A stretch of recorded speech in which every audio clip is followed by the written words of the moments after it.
നമ്മൾ ഓരോ കാര്യങ്ങള് തമ്പുരാനെ ഏൽപ്പിച്ചു കഴിയുമ്പോൾ തമ്പുരാൻ അതെടുത്ത് എന്താ പറയാ നമുക്ക് ഫേവറബിൾ ആക്കി തരും. ഇപ്പൊ നമ്മൾ ഈ ഇവിടെ കുറച്ച് പേര് സംസാരിച്ചപ്പോൾ അവരെല്ലാരും പറഞ്ഞില്ലേ, നമ്മള് ദൈവത്തിന്റെ കൂട്ടത്തിൽ ചെലവഴിച്ചു കഴിഞ്ഞാൽ നമുക്കറിയത്തില്ല ഇതെങ്ങനാണ് തിരിച്ച് നമുക്ക് അനുഗ്രഹമായിട്ട് വരുന്നതെന്ന് നമുക്കറിയത്തില്ല. പക്ഷെ നമ്മള് അങ്ങോട്ട് പറയുക, ഏതെങ്കിലും ഒരു സാഹചര്യത്തിൽ നമ്മൾ പറയാ, ഈശോയെ ഇതിങ്ങനെയാണ്, എനിക്കിത് ബുദ്ധിമുട്ടാണ്, എന്റെ കഴിവ് കൊണ്ട് ഇത് എന്താ ചെയ്യാൻ പറ്റുക എനിക്ക് അറിയത്തില്ല, പക്ഷെ നിനക്ക് സാധിക്കും എന്നുള്ളത് എനിക്കറിയാം. അപ്പൊ ഞാൻ ഇത് നിന്നെ ഏൽപ്പിക്കുക, നീ ഒന്ന് ചെയ്തേക്കണേ.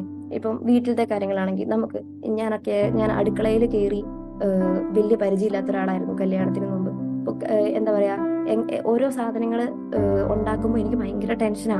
ഇതെങ്ങനെയായിരിക്കും ഉണ്ടാക്കി വരുന്നത്, വല്ലവർക്കും കഴിക്കാൻ പറ്റുമായിരിക്കും, അങ്ങനെയൊക്കെയുള്ള ടെൻഷൻസ് വരാറുണ്ട്.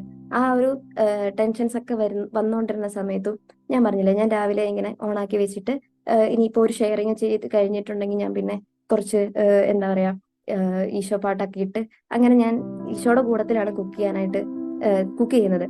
അപ്പൊ ഇന്ന് വരെ ദൈവം അനുഗ്രഹിച്ച് വേറെ പ്രശ്നങ്ങളൊന്നും വന്നിട്ടില്ല കേട്ടോ. അപ്പം നമ്മൾ ചെയ്യുന്ന ഓരോ കാര്യങ്ങളും, നമ്മളുടെ ഓരോ റെസ്പോൺസിബിലിറ്റീസും ഒക്കെ ഈശോയുടെ കൂടത്തിൽ ചെയ്തുകൊണ്ട് അത് മറ്റുള്ളവർക്ക് ഒരു ഭാരമാക്കാതെ അങ്ങനെ നമുക്ക് മറ്റുള്ളവർക്ക് ഒരു സാക്ഷിയായിട്ട് ജീവിക്കാനായിട്ട് നമുക്ക്